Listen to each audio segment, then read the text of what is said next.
Hello दोस्तों, कैसे हैं आप सब। चलिए शुरू करते हैं डोगा डायरी 3 की शिकार। शिकार, चलो खेल शुरू करो। तुम भागो, मैं पकड़ूंगा। कामत भाई, जिसे भगा भगा कर शिकार करने का शौक था, आज खुद किसी का शिकार बना हुआ था, पकड़ा गया। जैसे चुन चुन कर उसने उस पारसी परिवार को गोलियां मारी, उसी तरह आज उसका गैंग किसी की गोलियों का शिकार बन रहा था।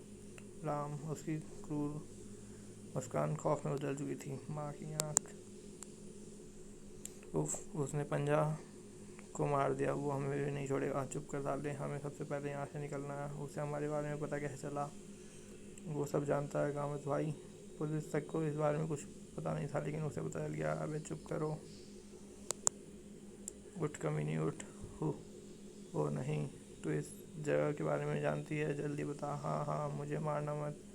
ठीक है फिर चल, हमें इस गंदी जगह से निकाल। और जो पूछा जाए उसका तुरंत जवाब देना, समझ गई? हाँ। वो नहीं, वो आ गया। लोग कहते हैं कुत्ते उसके साथी हैं, वो कुत्तों से बात कर सकता है। अबे चुप। उसकी तो मैं। ए लड़की, जल्दी चल। ठीक है, मेरे पीछे आओ। उफ, यहाँ तो बदबू है। बकवास बंद कर। बारात में नहीं आया है तू यहाँ। हमें यहाँ से कूदना होगा। पागल है क्या? यहाँ तो चारों ओर कटीले तार हैं। इन शॉर्टकट को छोड़ा तो मेन रोड तक जाने के लिए पूरी गली का चक्कर लगाना पड़ेगा। क्या कर रहे हो भाई? लोग हमारे पीछे है, हमें इस दीवार को पार कूदना ही होगा। ठीक है, तुझे चाकू दे। मुझे चाकू दे, मैं तार काट देता हूँ। हूडा, लड़की को मुझे थमा। मैं लड़की के साथ आगे बढ़ूंगा और तुम लोग मेरे पीछे आना। हाँ भाई, बचाओ। भागो सालो। राजन तो आ गया। अबे ये गली कहीं ख़त्म होती है क्या? मेन रोड बस गली के मोड़ पर ही है। उसने राजन को भी मार दिया। चुप रह हरामजादे, हम यहाँ से जल्दी निकल जाएंगे। चुप सुअर, ये सब तेरा ही क्या धरा है? वो भी हमारे साथ वही करा है जो तूने उस पारसी परिवार के साथ किया। साले मैंने अकेले किया था वो क्या? वो सब तुम लोग भी तो थे मेरे साथ। वो एक एक करके हमारा शिकार कर रहा है, हम सब यहीं मरेंगे। और तुम क्या समझते हो इस लड़की की मदद से तुम यहाँ से निकल जाओगे? आवाज़ नीची करके बात कर। रुक जाओ बेवकूफ़, वो हमारे पीछे है। पहले उससे पीछा छुड़ाने की सोचो। उस लड़की ने कहा कि मेन रोड की मोड़ पर ही है, आगे हम दाएं। पचाक मुन्ना भी गया। तुम्हारे पीछे कौन है? अपने काम से मतलब रख लड़की। कमीज धोखेबाज, तो घुमा फिरा कर वहीं वापस ले आई। मुझे पता है तुम्हारे पीछे कौन है, वो हमारा मसीहा है और तुम जैसों की मौत। अगर तूने इसकी उंगली भी टच की तो समझ ले तू गया। मैं जानता हूँ तुम आसपास हो, मुझे जाने दो वरना मैं इस लड़की को मार डालूंगा। तुमने उस पारसी बिल्डर का भगा भगा कर मारा था ना, अब तुम भी भागोगे। पर याद रहे, तुम डोगा से बचकर नहीं भाग सकते। मुझे छोड़ दो, मैं जीना चाहता हूँ। जिंदगी भगवान देता है, डोगा सिर्फ मौत देता है। अब तुम्हें जाना चाहिए लड़की, रात बहुत हो गई है। आराम से सोना। अब कोई भी शैतान सपनों में तुम्हें नहीं भगाएगा। और डोगा की सहायता करने के लिए धन्यवाद। Case close. संजय गुप्ता पेश करते हैं अंजन। अबे तंबू क्यों उखाड़ रहे हो? क्योंकि तुमने रोड ब्लॉक कर रखा है। सरकार डोगा नहीं है कि पकड़ा जाए और दे मौत। ऐसे गैर जाओ वाजिब धमकियों को आंसर नहीं, ब्लैकमेलिंग कहते हैं। सस्ती पब्लिसिटी के लिए आम इंसान की ज़िंदगी खराब मत करो।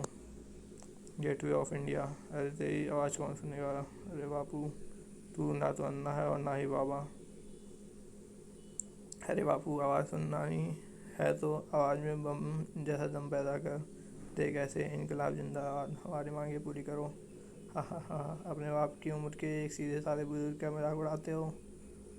नहीं होगा, मैं गांधीवादी हूँ। अनशन स्तर पर किस तरह की इंसान नहीं चाहता? गांधीवादी हो तो अंजल त्याग कर शरीर और आत्मा पर हिंसा क्यों कर रहे हो? बताओ क्यों कर रहे हो अनशन? एक गुंडा मेरी बेटी को उठा कर ले गया है और पुलिस मेरी रिपोर्ट लिखना तो दूर में सुन तक नहीं रही है, तो अनशन से कैसे सुनेगी बाबा? अनशन से शरीर भले ही कमज़ोर होता है डोगा, लेकिन आवाज़ में ताकत आ जाती है। क्या ये गैरकानूनी नहीं? मेरी मांग गैरकानूनी नहीं है। और वो गुंडा कौन है जो आपकी बेटी को उठा ले गया? नहीं होगा, इंसाफ तो मैं अपने अहिंसक तरीके से ही लूँगा। तो फिर ठीक है, मैं भी आपके साथ बैठ कर देखता हूँ। अरे डोगा अनशन पर बैठा है, बंदूक में जंग लग गया क्या? डोगा, तुम्हारे कारण मेरा अनशन का मजाक बन रहा है। हाँ ठीक है, मैं अपने आप को ढक लेता हूँ। कोई पकड़ो, वो गुंडा मेरी चेन छीन ले गया। उस औरत को भी अनशन पर बुला लो बाबा, क्योंकि पुलिस उसकी भी रिपोर्ट लिखने वाली नहीं है। जास्ती नखरे मत कर, चल हमारे साथ। नहीं, बचाओ। करिश्का बाप भी अपनी बेटी के लिए आंसर पर बैठेगा। कहाँ चले बापू, यह तुम्हारी बहन जैसी है, इसे जाने दो बेटा। यह तुम्हारे बेटे जैसे हैं और तुम्हारी बहू जैसी है, कैसे जान दे बापू। बच्चे अगर बिगड़ जाए तो बाप का एक थप्पड़ उन्हें सीधा कर देता है। कुछ करे बापू या मैं कुछ करूं? नहीं, तुम कुछ नहीं करोगे। तो क्यों हमारा बाप बनने की कोशिश कर रहा है? क्योंकि मैं सिर्फ तुम्हारा नहीं, पूरी मुंबई का बाप हूँ।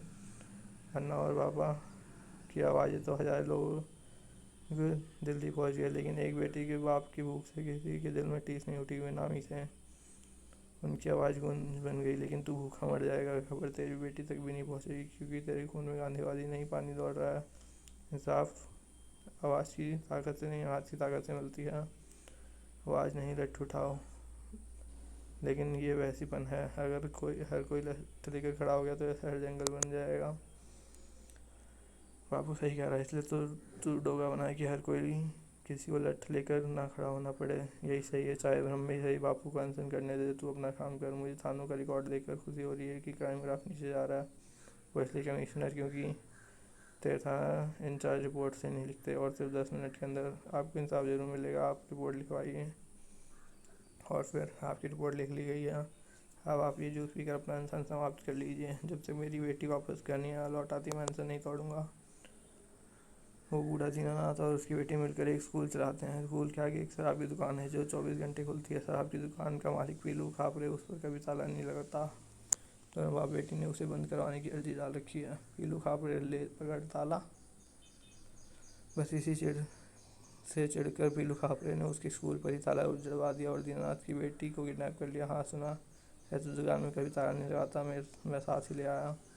अब तो खुद लगाएगा। अरे, क्योंकि अब स्कूल का ताला खुलेगा। जैसे बच्चे शिक्षित होंगे तो रोजगार करेंगे, क्राइम घटेगा और मुंबई में तेरे जैसे गुंडे कम पैदा होंगे।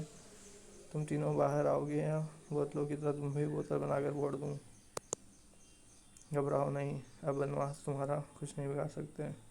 पीलू खापरे दुकान पर ताला लगाया गया। जॉन पर हमेशा के लिए ताला लगा दूँ? दुकान पर ही लगा देता हूँ बाप। अब तुम अपने स्कूल पर पड़ा ताला खोल सकती हो। और दोनों अपने बयान में यह मत कहना कि तुमको मैंने बचाया था। और तब आप अपना अनशन ख़त्म करें। इस पूरे वाक़ये में आप कुछ कहना चाहेंगे? अगर हर इंसान अपनी ईमानदारी से अपनी जिम्मेदारी का समझकर अपने काम करे तो मुझ जैसे लोगों को अनशन का सहारा ना लेना पड़े। लाठी और बंदूक हाथ में लेने के बजाय अनशन ज़्यादा बेहतर है, क्योंकि बापू को इस देश में अहिंसा से बढ़कर ताकत नहीं है। अनशन किया तो मेरी आवाज़ दूर तक पहुँची। पुलिस ने रिपोर्ट भी लिखी और गुंडों को पकड़कर मेरी बेटी को उनके चंगुल से छुड़ा भी लिया। सही कहा बापू। जेल में बंद आतंकवादी के सामने डिनर में चिकन की डिमांड करते हुए किया अनशन। ओ, एक और अनशन? मैं तेरा अनशन तो मैं तोड़ूंगा साहब, तुझे गोली खिलाकर। समाप्त। चले दोस्तों, अभी के लिए इतना ही। मिलेंगे डोगा डायरीज के अगले भाग में। धन्यवाद।